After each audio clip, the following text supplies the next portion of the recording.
আমার কথা কি রে তোরা কি তারা কই রাখছে রে মাফিয়া তুই হাটলেন দেন না স্যার হাটলেন দেন না তারা দুজনে হেভি পরিমাণে ড্রিঙ্ক করে মদ খাইতেছে, ড্রিঙ্কস করে পুরো গাড়ির ভিতরে সামনে মেরে দিচ্ছে। তার মানে কি আপনি থামানো গাড়ি আছে? আমার থামানো গাড়ি এখানে থামানো গাড়ি। যারা যাদের সঙ্গে অ্যাক্সিডেন্ট হয়েছে তাদের কি আপনি চিনেন? না আমরা চিনি না। তারা উল্টা আরো অন্য কি উল্টাপাল্টা কথা বলছে, দেখা দিব পার্টির ইয়ে করতেছে, পার্টির থেকে দেখা দিব এই করব সেই করব। তারপর কতজন আসলো তারা? তারা দুইজন আসলো। তারা এই সব কথা কয়ে কয়ে উল্টা পার্টির নাম খারাপ করছে। তারা কি মদমত্ত অবস্থায় আছে? মদমত্ত দুজনে মদ খাইতেছে গাড়ির ভিতরে। কোন জায়গা এটা? এটা হচ্ছে কর্নেল চৌক। আপনার বাড়ি কোনখানে? আমার বাড়ি বর্দোয়ালি। গাড়ি কি আপনার ছিল?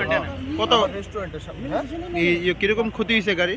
গাড়ি তো পিছনে পুরো সাইড, সামনে দরজাটা একদম এক সাইড পুরো শেষ, পিছনে পুরো সব কিছু চেঞ্জ করতে, ইভেন চেঞ্জ করতে হবে। তাই কইছি তোমার প্রবলেম হলে তুমি এটা ঠিক করে দাও। তাই চেঞ্জও করতো না, কোনো কিছু না, তাই কিচ্ছু করতো না। তাই উল্টা পার্টির ফুলা ফাইন হয়ে সেই দেখা দিবে। যাদের সঙ্গে ঘটনা হয়েছে তাদের বাড়ি কোনখানে জানা গেছে? এটা কোনো কিছু না। তারা কই থেকে আসছে, তারা খুব সম্ভবত ইহানের না বাইরের হইতে পারে, কারণ কি তার কথাবার্তা যেটা বলতেছে নোয়াখালীর কথা। আপনার বাড়ি কোনখানে? হ্যাঁ আমার বাড়ি বর্দোয়ালি।